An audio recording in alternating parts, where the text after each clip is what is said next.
one of the things that I often hear, and I may have brought this up earlier, but you know, if you ask somebody what's your goal for the land, and most people, or the most common thought is that, well, I'd like to leave it better than I found it. Have we accomplished that? It depends on your definition.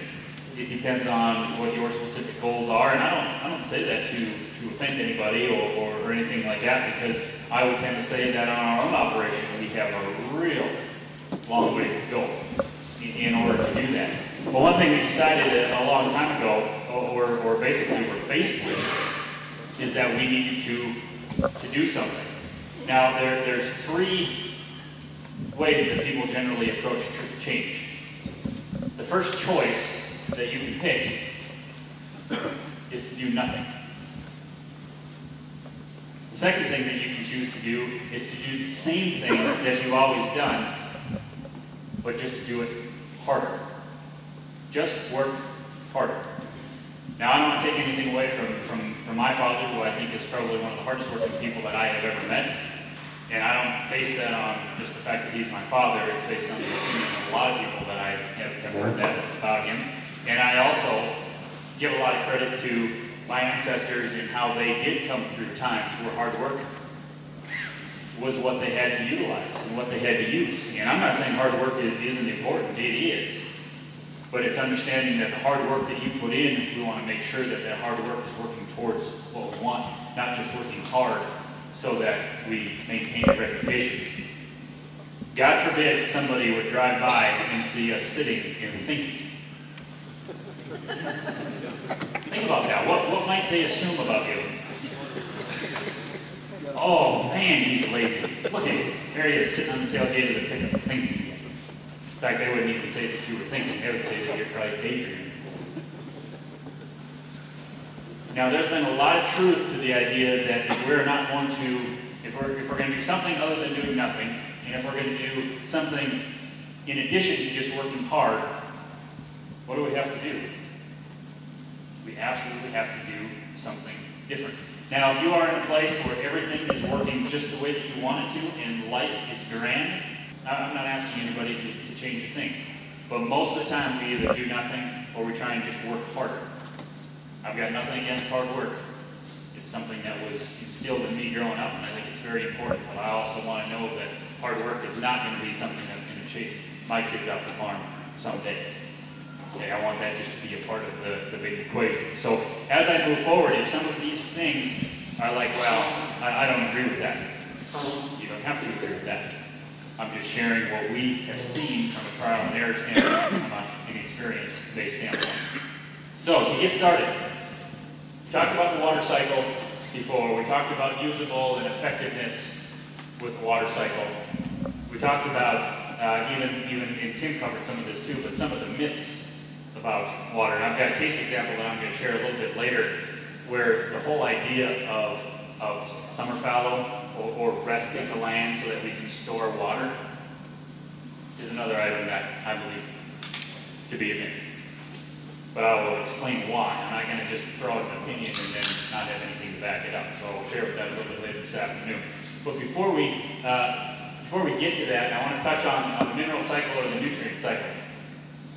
Is there such thing as animal waste? Sure. What is it food for? Soil organisms. What happens to soil organism waste? Food for plants. So does that cycle ever stop? What if we do something to make the cycle stop? Does the gear turn real quickly and efficiently? No, all of a sudden we have a cycle that we took a link out of a chain. Okay, take that link out of the chain on your swather, your combine, your baler, and then get mad because it doesn't function right, but you're unwilling to fix it. Okay, we need to look at those problems versus those symptoms. We need to make sure that we are completing the mineral cycle, or we're not going to be able to take advantage of the benefits that we can get from the mineral cycle. And like earlier, it was stated that we take or utilize nutrients plants, animals, all those living things above and below the soil just cycle nutrients. It's when our taking of those nutrients interrupts it and we don't allow it to recover. Now in the mineral cycle, we have these soil organisms below the soil surface, and I always like to refer to the organisms in the gut of the animal, the gut of these ruminants, as their relatives, their cousins. So when it gets cold, and of course the further north you go, the colder it can get, and the longer the cold season gets, the shorter the growing season gets. Where do you think soil biology maintains its communities during the winter months? We don't just start from nothing in the spring when things start to grow. Okay, it's constantly in cycle through those animals. Now we might have some stored feed, we might have some other things like that, but we continue that process, cycling and cycling and cycling. There are some really good indicators on the land about things that are cycling or not cycling, and Tim had a number of slides that showed just because there's cover, that doesn't necessarily mean that things are cycling. If you have years and years and years of residue on the soil surface, you might say, well, that's really good because now I don't have to keep records of my crop rotation. I've got these years and years of cover. Well, that cover is good, but the soil hasn't gotten to a point where those organisms are cycling it. Therefore, most of the nutrients from that soil surface residue, you're not collecting and you're not necessarily utilizing. Now, one of the ways, just outside of Bismarck, about 10, 11 miles, we have this demonstration farm that I had mentioned this morning. And one of the things that we try and do on this farm, and it's called the Minoket farm, and I know there's a few of you in here that have had the opportunity to visit there, is that we have a land base of about 150 acres that was very degraded based on a high input type agriculture, heavy amounts of tillage for a number of decades, low amounts of diversity. It was basically a wheat, summer fallow rotation, maybe a few other species once in a while, but pretty limited. Okay, and when we get into the diversity thing, you know, we just went through a whole buffet, which was very good. Now, what if, when you left, your table only got to pick one thing? Now, there was one gentleman at our table that he was pretty high on the green beans. He came back with a pretty healthy helping of the green beans. What if that's all he was able to pick? And then tomorrow, that's all that he got, and the next day, that's all that he got, and then next week, next month, that's all that he got. You think green beans are going to hold him up for a long time? The nice thing about that buffet is we had 8, 10, 12 different things to pick from. And I would guess that most people, other than a few things that you have preferences for, you took some of each. Now with our soils, we're going to give it one thing this year for a short window of time, and then next year we're going to give it one thing, maybe the same thing because, well, that supposedly works. Our neighbor said so. And it's a very, very limited diet. And that's not going to help us cycle nutrients. That's not going to help us move that succession higher and higher. One of the things that we did on this particular farm to try and advance the succession. Now we've had quite a community of weeds, so to speak, but we wanted to get the mineral cycle jump-started. We wanted to get it up and running. And one of the things that we brought in were sheep. And I didn't quite know how this was going to go, but I had made this, or asked about it in, I suppose about February or March, and it was kind of met with, a little bit of, we're all, for the most part, cattle farmers, cattle ranchers up there, and when I brought up the idea of sheep, they kind of looked at me and kind of laughed. And it was a little bit of a joke on my part, but then about a week later, they said, Josh, go find some sheep. And it was actually something that was pretty exciting, I thought. And when we brought them in, the first thing that the producer that we worked with brought up is that he said, how many do you want me to bring? And I said, well, here's the deal. We would like to do some different testing, make some observations, do some measurements. How about 40 head of dry ewes? And he said, are you sure that's enough? And I said, well, how many would you bring to us? And he said, well, if you're going to graze them for free, I'll bring you all 700. I said, I'm a novice at this with the sheep, so I said, let's start with 40. So he brings 40. We turn them into this triticale vetch, which was an example that Daryl had brought up earlier. And they didn't really know what to do when they got turned into this jungle. And the producer that brought him, he kind of smiled at me and he said, we'll talk to you next week. And I said, well, I hope he doesn't mean that I can't take care of him or that I'm going to have issues.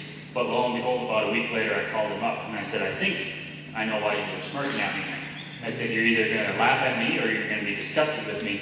And he said, well, I won't be disgusted, but he's like, I know what you're going to ask me. And I said, what am I going to ask you? He said, you need more sheep, don't you? I said, yeah. I said, we aren't even making a dent in this. And what he did is he brought another 50, and we lasted on this cover crop for about 45 days with and it was about 10 acres. But we moved on a daily basis. We gave him a quarter to a third of an acre every day. And our goal was to not only consume some of the forage and hopefully trample a whole bunch. Now, keep in mind, there's this thought, well, you don't want to trample it, that's waste. It's only waste if you think about it that way. It's actually food for the rest of the cycle. So, after they've been in a particular area for about a day, that's what it looked like. We were lacking soil cover. We were low on the totem pole in terms of succession. We want to advance past those weeds. This whole idea that if we have a weed and we need to spray it so we get rid of it, just takes you a step back. It doesn't get you to where you want to go. We need to advance past it. We need to create a biological environment below the soil surface that supports something more complex, and then we will leave the weeds behind permanently. Now we can spray it, set it back, spray it, set it back, and after a number of years of spraying, you might have seemed like you got a pretty good handle on it. But then I dare you to let it go 2, 3, 4 years without doing anything or changing any management, and I bet you end up with more than you had in the first place. So that's what we tried to do with these particular dry ewes. And this was about 60,000 pounds per acre is the impact that we had on here. We kept them in with electric netting, about 4 foot high around the perimeter, and then on the inside, we used this electric tape so that we could strip them down even further to create the type of impact that we wanted. If we had just turned them out on all 10 acres to start with, we wouldn't have accomplished anything that we were trying to, other than feeding the ewes, but it wouldn't have accomplished the soil health aspects that we were going after. And lo and behold, even when the wind, believe it or not, we have some of that up there too, when that would blow down the netting, it was electrified, it would blow down once in a while though, they still wouldn't cross. They wouldn't cross even these 2 wires of electric ribbon, about 3/4 to an inch wide. Except, the only problem that we had is those sheep, they wouldn't wait for you to open it when you moved into the next one. Okay? You would drive out there and you'd sit in the pickup, and as soon as you'd open the door and step foot on the ground, then they would jump, they would crawl through, they would dive under, it was time to move. Now, this next year, we're going to have to work on a little bit of I don't know if you want to call it an attitude adjustment, or we need a little clearer communication, because they could at least wait until, so we don't have to wrap it up and untangle it and everything else. But, long story short, the goal was to get that trampled on like that, and I'm real excited about what we're going to see this next year, because I think that we've jump-started that nutrient cycle. We have some other producers, and this is one of them that's kind of leading the way in terms of mob grazing in our area. This is on a cropland field that was seeded to a cover crop mix, and that cover crop mix is the crop for that year. Now, you might say, well, then I had to give up an annual crop. What if by planting this crop, it made the next 4 years of your annual crop more profitable because it was higher yields, it was lower inputs, it was healthier all the way through? We don't function in this idea that I'm going to do whatever I have to do this year to make money, and then we'll worry about next year. No, it's part of a series of years. It's about the long term. Now, do we need to be profitable? Absolutely. But we're not going to just scrimp and save and do whatever we can this year and then worry about next year, because if we do that every year, then we just load up on stress and we don't look at the long-term sustainability of things. This one here in particular was stock density at a really high level, 300, actually I believe it was about 327 yearling heifers that would be on a third of an acre at a time, and they'd be moved about 5 or 6 times a day. Now that's pretty intense. You might say, well, Josh, I work in pastures where you know, my fields are a few hundred acres in size and my pastures are, you know, multiple sections together. That might be. Are you going to divide that down into a third of an acre type units? Probably not. That wouldn't necessarily be feasible. But it's all on this spectrum that you can grow in a direction. In a higher your stock density, the more that you're going to move towards advancing succession, introducing diversity, increasing recovery time, introducing more and more complexity to the system as a whole. So it might not be 300 some yearlings on a third of an acre. It might be 200 cows on 200 acres, but 200 cows on 200 acres is better than 200 cows on 800 acres. Depends on what your situation is. You utilize what you have and you manage for what you want. This is along this particular cover crop field, what the residue looked like on the soil surface. They were pretty pleased with the amount of residue that they got on the surface there. And this is actually a producer, he's having trouble keeping enough residue on the soil surface because his soils are so biologically active that it eats it faster than he can put it there. And we're talking about tons and tons of residue that gets trampled down, and we're still working on ways to build more carbon. So harvesting these particular cover crops doesn't matter the following year. And this was a pretty prime example. A cover crop mix seeded and was grazed in the fall of 2007. And the way it was set up, you can pretty much think of these two pictures here as one whole field, but then in between here is where they had a fence. And they grazed half of it, and they chopped half of it. When you chop something off of a field, do you not try and take everything you can get, for the most part? Silage, chop, what have you? Okay? When you graze it, now depending on how long you leave them there, generally you're going to have some trampled, some grazed, some covered from manure. But over here we're taking nutrients and we're transporting them off. Here we're going to take some off in the form of beef, milk, okay, that sort of thing, but not near as much. This was the yield, 91 bushels of corn the following year on this half of the field. 68 bushels of corn was the yield on this half of the field. This one required another herbicide application because we had more ground, bare ground. Nature tried to cover that up, tried to heal that, but it was weeds that grew on there because that's the start of the successional scale. That's where nature's going to start, and it's going to build on up from there. Value of the additional nutrients added here, value of the nutrients taken off in the other case. This ranch no longer does this. In fact, anything they can bring onto the ranch, they do. Right now, their neighbor, who evidently hates having any residue on his fields, sells them at a very cheap price their straw. This producer's wondering when his neighbor's going to realize that he's getting a lot of nutrients for nothing. Bringing nutrients onto the place versus taking them off time after time. Now, just to give you an idea, this particular seed bed that was prepared by the livestock, not mechanically, but prepared by the livestock, becomes this. Now, as we're going, you know, the no-till drills that Daryl and I are going to talk about are generally going to be the single disc openers. Now, the planters are probably going to be double disc openers, but it's as minimal disturbance as absolutely possible. And the other thing is that with the type of cover that we're talking about, even after you seed a cover crop or an annual crop into the residue, you have to look really, really close to know that there's been any operation that's done. So we're not losing residue or we're not uncovering the soil when we have a seeding operation. It stays intact because we want every square inch covered, 100%. And we don't want this to leave until we have canopy that takes its place. And therefore we've never left a window of time in there that soil was bare and unsheltered. This was in the beginning of May.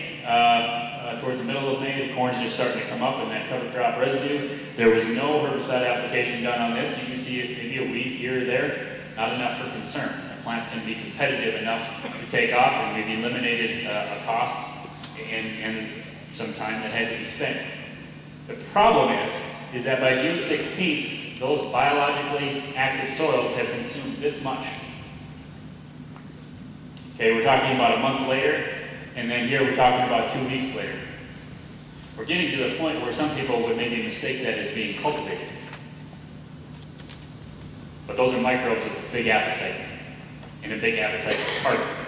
And that is cycling through so quick that he's had to change the cover crop mixtures that he's using to include less legume, less brassica, and more higher carbon type plants to address this particular issue.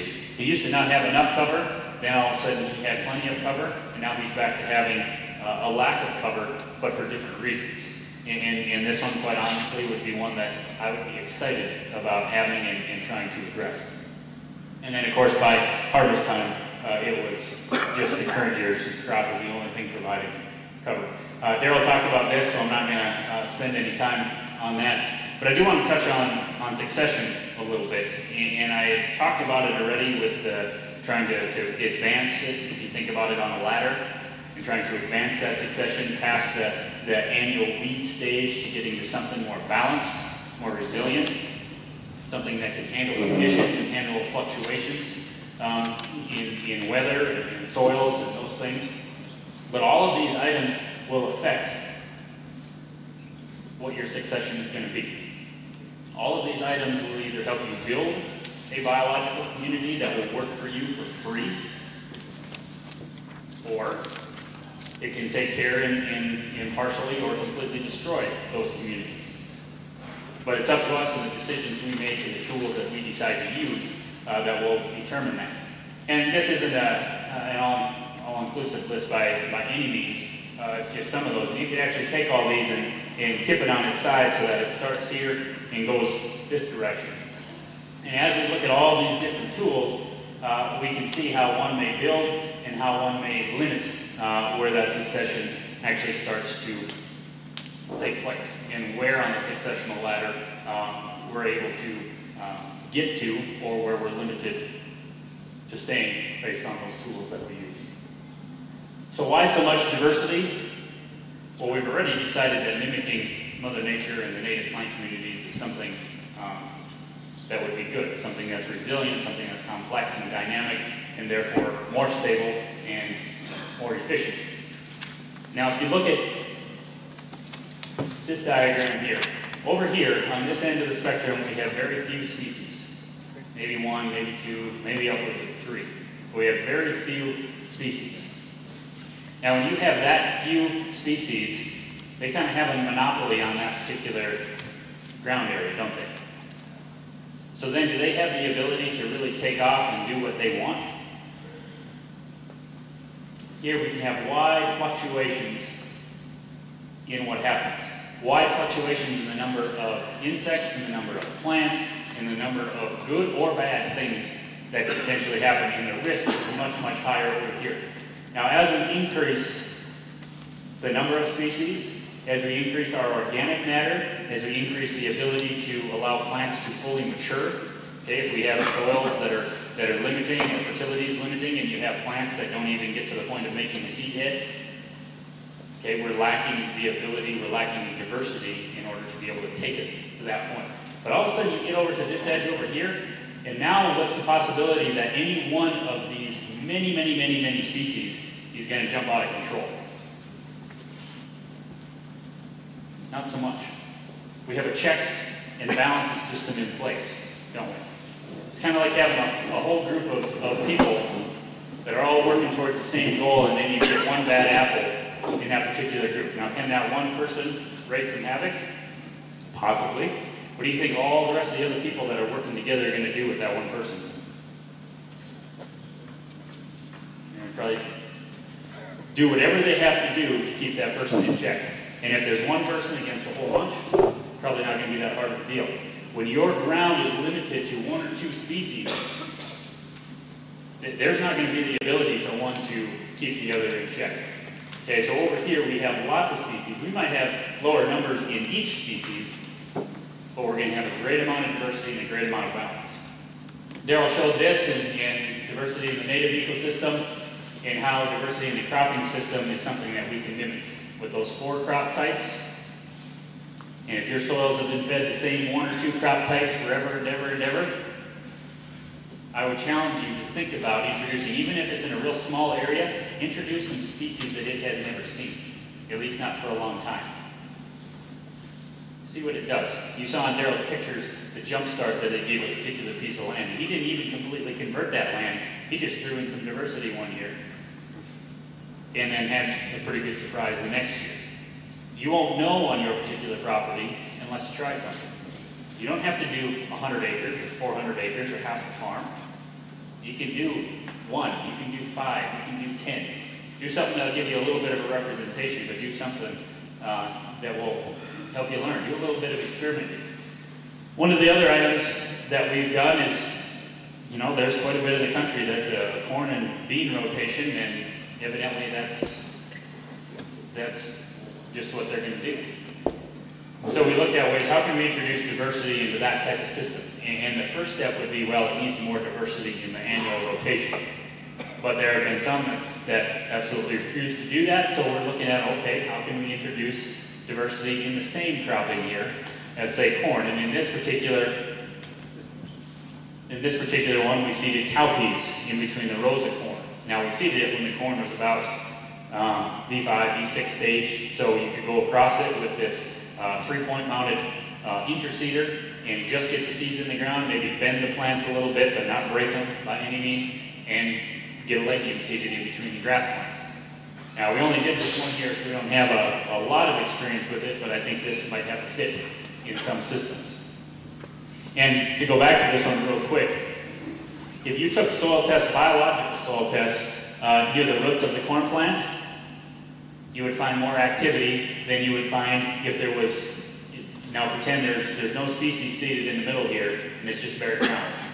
You would find quite a bit lower biological activity. Now we're going to put a food source in between the other food sources. What do you think happened to the biological activity? It boosted up. More free labor. I don't know about you guys, but one of the big challenges that a lot of farming and ranching operations have is finding good help. Not so much that there aren't good people, but it's just finding that type of assistance and being able to utilize that type of labor. Well, I know operations that have brought an additional generation onto the ranch and are actually starting to let land go at the same time, because they can do a better job on a smaller acreage and actually support additional people. So it's a complete flip of what we would normally think, but it's ideas like this and a whole bunch of others that allow us to take advantage of that free labor. This is just forage barley and red clover, being able to seed a cover crop at the same time that you seed your annual crop. So when your annual crop comes off, and your cover crop can just come on, that's one less pass you had to make. If it's starting before the other one is finished, it's one less herbicide application. You don't need tillage to do any of it. And we're building a community that's working together at the same time. This is what it looks like in the drill. Now we do have some operators that have several tanks, that feed into their drill system. And so they can separate some of the smaller seeds, medium seeds, and larger seeds. But for the most part, we seed them all together. Okay, we put them in the ground about 1 inch in depth, and they also work together as a community. The larger seeds busting away through the soil that the smaller seeds then follow after that. So it's all about teamwork, and it's all about putting things together. We also talked about this complementing or teaming approach that different plants and organisms can play with each other. And in this particular case, a real simplistic example that comes out of the Nature and Properties of Soils, which, by the way, is a book that's, I don't know, probably about 2.5, 3 inches thick, and if you want a good nighttime read, that'll put you to sleep, trust me. But in this case, we have a grass plant here, and we have a legume plant here. What do legume plants fix? Nitrogen. They will fix enough to possibly share some in the process beyond what they need. Grass plants have a better ability to take up phosphorus. Will share also in that process. And we have in here what's called mycorrhizal hyphae, which is basically root extensions, which start connecting communities of plants. And some plants have a much better ability to do this than others, and some aren't necessarily mycorrhizal at all. But her specialty, this is what she has basically committed her life to. If she knows less than 1%, how much do you think I know? I mean, that probably doesn't even register. And yet, we don't need to understand all those things. I think nature is more complex than we understand now. It's more complex than we have the capacity to understand, and that's completely fine. Because all we need to do is work with Mother Nature and work amongst her as part of that team, and we don't necessarily need to know all the intricacies. Pollinator attraction and succession, just more diversity to the system as a whole. When we start pulling some of these things out, intentionally or unintentionally, all of a sudden we end up in a situation where we have a whole lot less tools in our toolbox, and we might not have tried to throw them out, but based on previous actions, it's maybe taken some of them and thrown them out the window as we're going down the highway. We don't want to do that. We want everything to be working in unison with synergy. In grazing, it's real easy to talk about the predator-prey relationship. Okay, we can go back and talk about the buffalo or the bison and the wolves and the coyotes, and we can talk about livestock and the whole predator-prey relationship. Is there a predator-prey relationship in our cropping system? We just don't get to see it on the scale that we sometimes see the large herbivore and carnivore type predator-prey relationships. We talk about something as simple as a ladybug. What about this? Is this good or bad? What are those things out there? Spider webs. If spiders are there and are there in numbers, what does that mean for that environment? What do spiders need? Insects. Food, mites, something to feed them. If there's no food source there for them, do you think that they would inhabit that area? There would be no reason for them to. So this, I think, is very good. I mean, this is just a tame grass pasture. Doesn't actually have a whole lot of diversity, but guess what? It's introducing itself. We're managing in such a way that we're creating the environment. There was a movie a number of years ago that talks, Field of Dreams, I think it was. It says, if you build it, they will come. Okay, I'm not talking about baseball players, obviously. But if you build the environment, we don't have to buy stuff and bring it in and put it in there. The right things will come in the right amount of balance will come along with it. Another thing that I wanted to touch on was the recovery time. In a biological system, it's kind of easy to get our minds wrapped around recovery time on a grassland. Okay, if we're grazing and we graze this particular plant, and we're going to watch this plant, we're going to wait for it to regrow before we go back and graze it.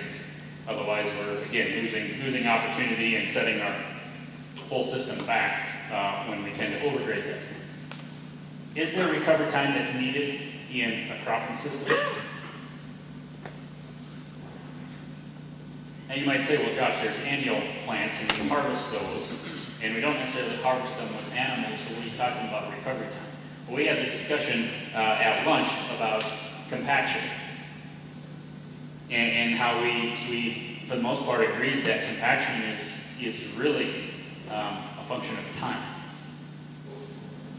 and a function of frequency, I would think, too, because that is a subcomponent of time.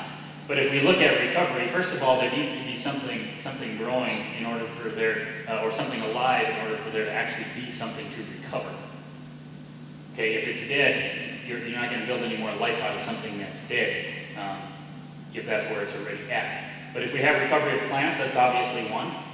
If we have a biologically active soil, okay, the rebuilding of soil aggregates and all the streets and avenues for infiltration and all of those things, there can be recovery there. Recovery of the microbes itself, and recovery of the soil surface environment.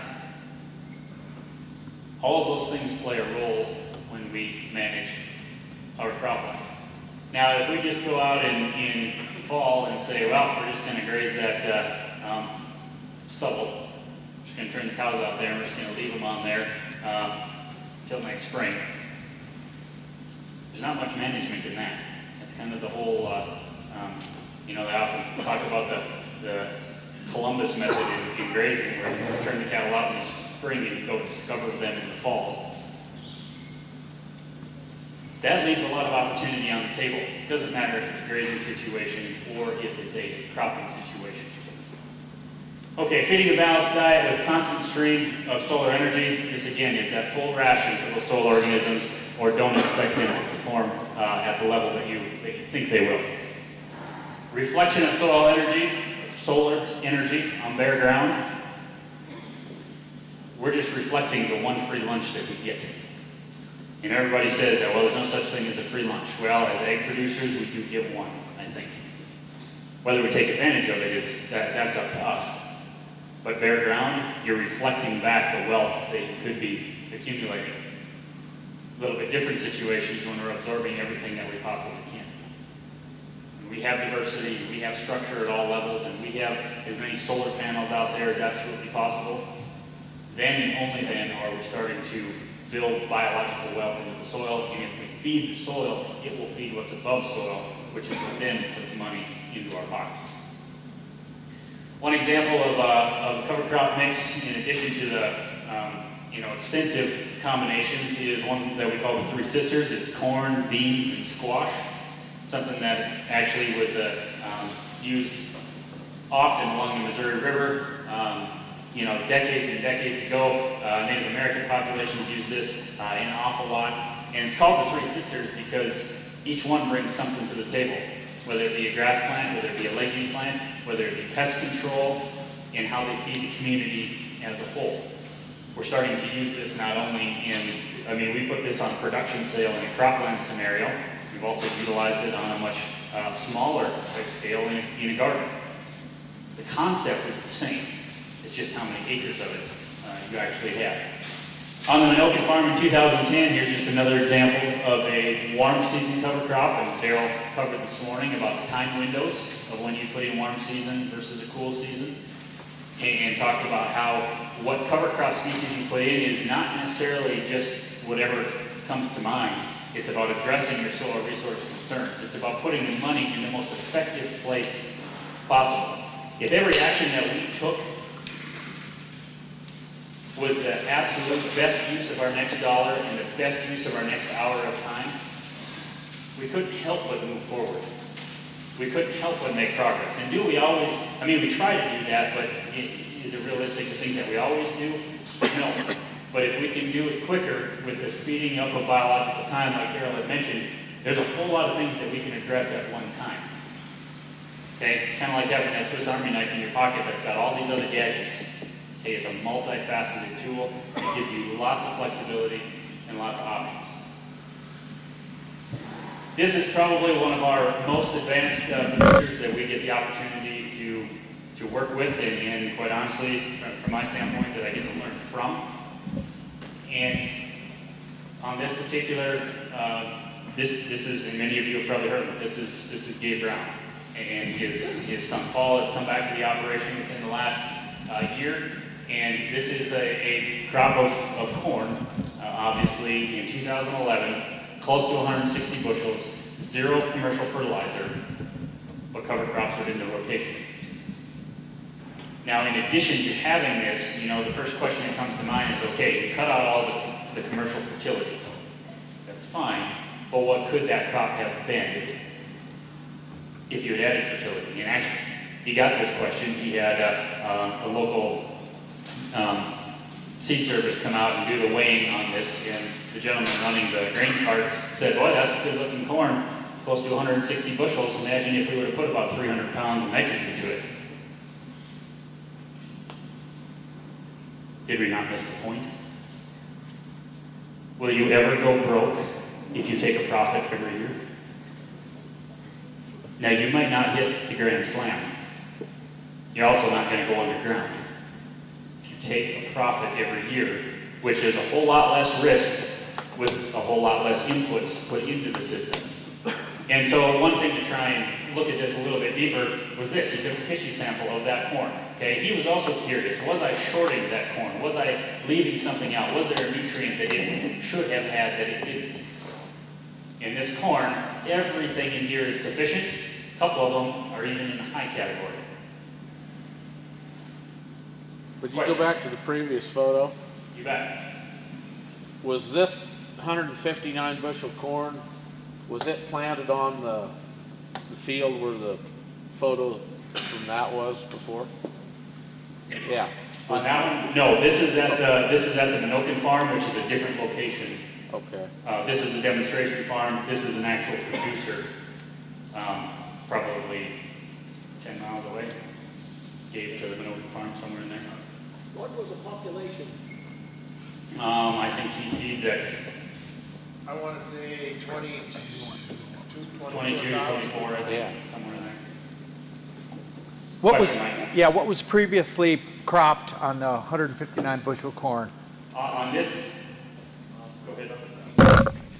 Yeah, this was, if you remember a number of slides ago, I showed the 300 some head of yearlings that were on, that were moved, several times a day. So there's been all 4 different crop types, and this goes back several years, but all 4 different crop types grown on there. Cover crops, every window absolutely possible, and some of those cover crop was the actual crop that was grown for the season, meaning that it was seeded in the spring and then allowed to develop throughout the entire year. It may have been grazed a couple times, but then allowed to recover and then continue to grow throughout the season. And then this corn crop followed that. So again, the whole idea that we need to put the whole system together.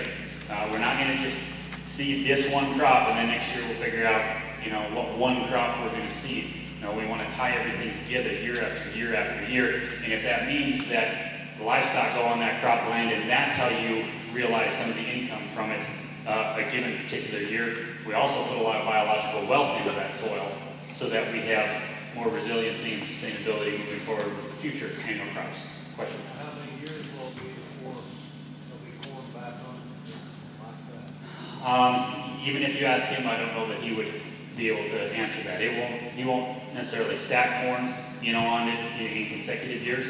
So it'll probably, I could almost guarantee it'll be something different for the next few years, but then corn probably will go back on it at some time in the future. Another question? We was just saying to repeat the question. Okay. We're having a hard time hearing the question back here. Okay. The question up here that I just answered was, how soon will corn go back onto that ground?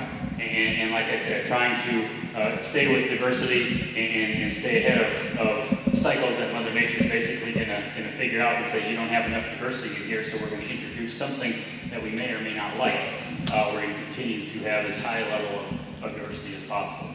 Question? After the corn to get activity in the ground, is there any window for anything after corn, or are you going to wait till next spring to cover that? They will probably have to wait till next spring. Our growing season is short enough to where if we do something like corn or sunflowers, unless we would interseed something in between the rows, there's not much of a window to do that. More than likely there will be cattle that will, or livestock of some sort that will be put on this ground after the corn is harvested, so there will be diversity in that realm, but not another seeded crop to follow corn. Not that particular year anyway. Question? It's kind of similar to his question, but all right, you put cattle on there through the winter or whatever, you graze it, then next spring, would you go in and do another cover crop? Or, because it wouldn't have enough fertilizer to grow 2 corn crops.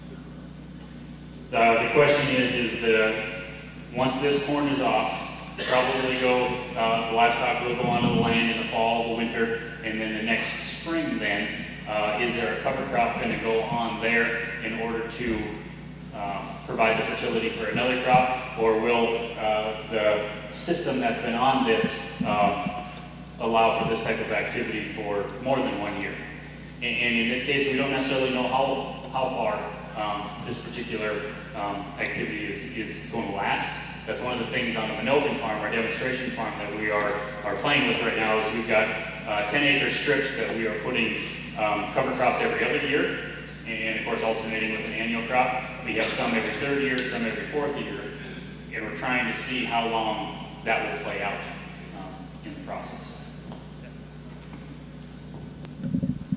one of the things, and I'm not speaking for Gabe here, but he may come in, you know, after he grazes that and put peas on it or something like that he can harvest early, and then, you know, have a, not what we call a full season cover crop on it, but another cover crop, and then maybe follow that with wheat. So I would think, you know, I'm just kind of playing devil's advocate.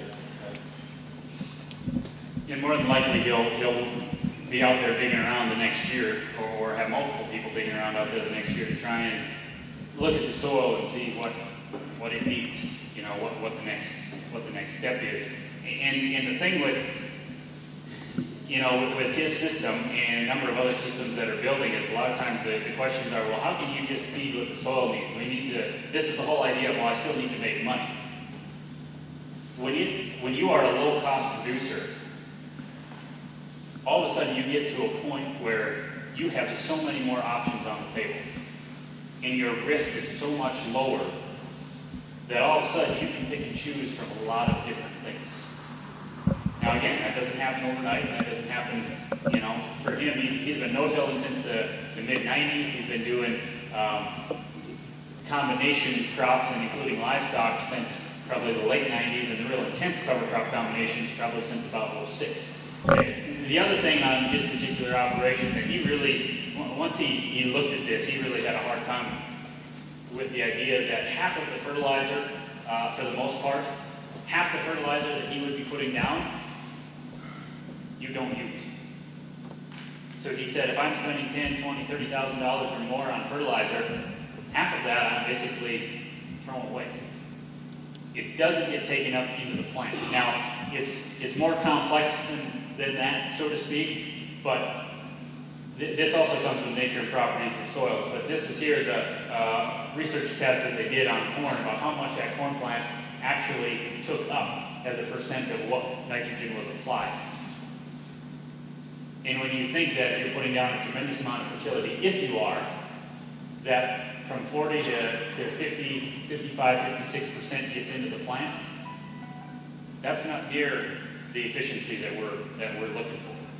So how is he doing it? Because on his particular situation, he'll do a standard soil test in the fall, and he'll have anywhere from 15 to 20, maybe 25 pounds of nitrogen in his soil. And then he's going to go and grow 130, 140, 160 bushel corn. It doesn't add up, does it? Okay, the numbers don't add up. But here's part of the picture. Okay, not necessarily the whole answer, but part of it. This is on the Minokan farm, so not Gabe's site, but on the Minokan farm, the first year, we wanted to collect a whole bunch of baseline data so that over the years we can compare. And on this particular soil, we look at total bacteria and total fungal counts. And here our fungal component is a little over 300, and our total bacteria is a little over, or is approaching 1,500. Now, if you remember on Tim's successional scale with the bare ground, the grass, the shrubs, onto the trees, and he talked about egg production being somewhere in the middle, somewhere in that 1-to-1 ratio. Not saying that's the perfect number, but somewhere in that general area. Here we're approaching, I mean, it's 4-to-1, close to 5-to-1. Okay, the balance isn't there. Low diversity, high tillage, high herbicide use is going to lend itself to real high bacteria, real low fungal component. Now let's take a look at Gabe's. Now he still says that he's got a long ways to go, but this is long-term, no-till, high diversity, livestock, mob grazing, all those things combined. His total bacteria is just over 400, his total fungal is just under 300. So he's not necessarily 1-to-1, but it's like 1.5-to-1, somewhere in that range. But look down here. Whereas this previous one, plant available nitrogen supply in pounds per acre to be slowly released over the entire growing season, the Minokan farm, on that degraded soil, anywhere from 25 to 50 pounds of nitrogen to be released. On Gabe's, it hit the top end of their scale. The scale didn't go any further. Where is that nitrogen coming from?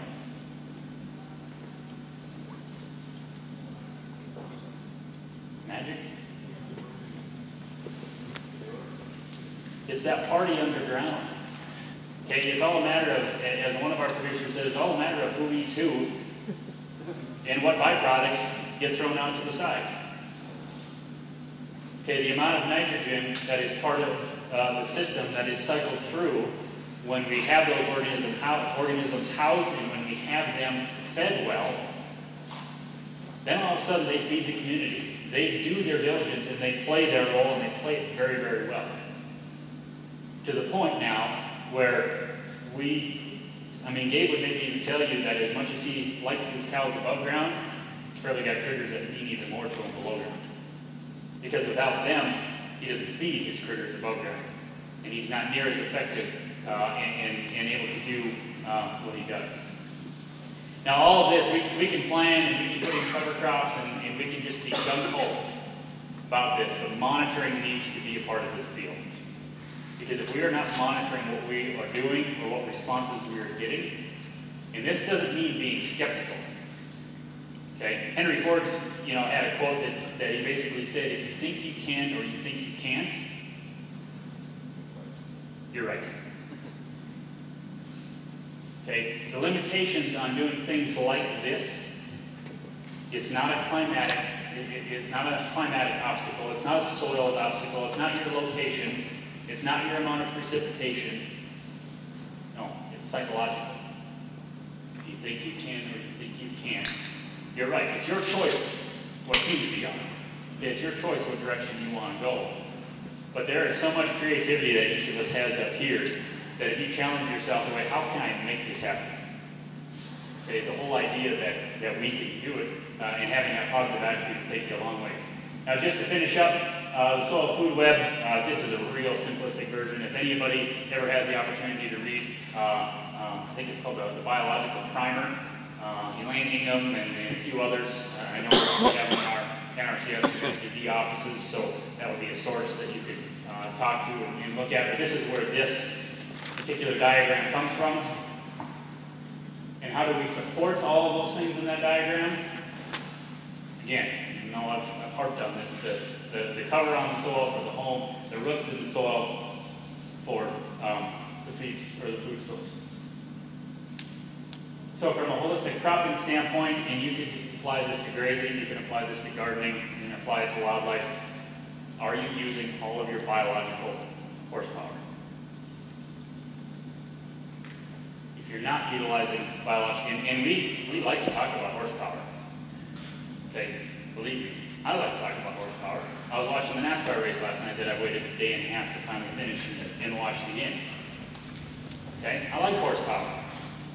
But there's horsepower tied up in a lot of different situations and from a biological standpoint. And one of them is what's right below our feet. And the last slide, again, the quote from Henry Ford I think fits. If you've ever listened to the idea of the innovators and early adopters, and maybe if we get a chance later, I'll spend a little more time on that. But whatever it is, don't be afraid to look that other direction and be willing to lead. Is it they're going to be stumbling blocks, and are you going to have lots of people saying, "Oh, that doesn't work. No, you can't do that." I don't challenge you to do it. I dare you to do it. I mean, try something. Try something small. Try something that goes against convention, and be the first one to do it. And if it fails, laugh about it. Can you laugh about 1 acre not working out? Now, if that's your entire garden, maybe not. Okay? But from a cropping standpoint, from a grazing standpoint, try something. Because this whole idea, and I worked for conservation agencies for the majority of my career. And that's been a good thing. And I enjoy doing that. But conservation to me, and not to be too harsh, is kind of like stopping the bleeding. Okay? We're going to stop the wound or the injury from bleeding. Is that where we want to stop? We want to stop just with the tourniquet? No, we want to heal that wound, heal that injury to the point that we can hopefully avoid future injury.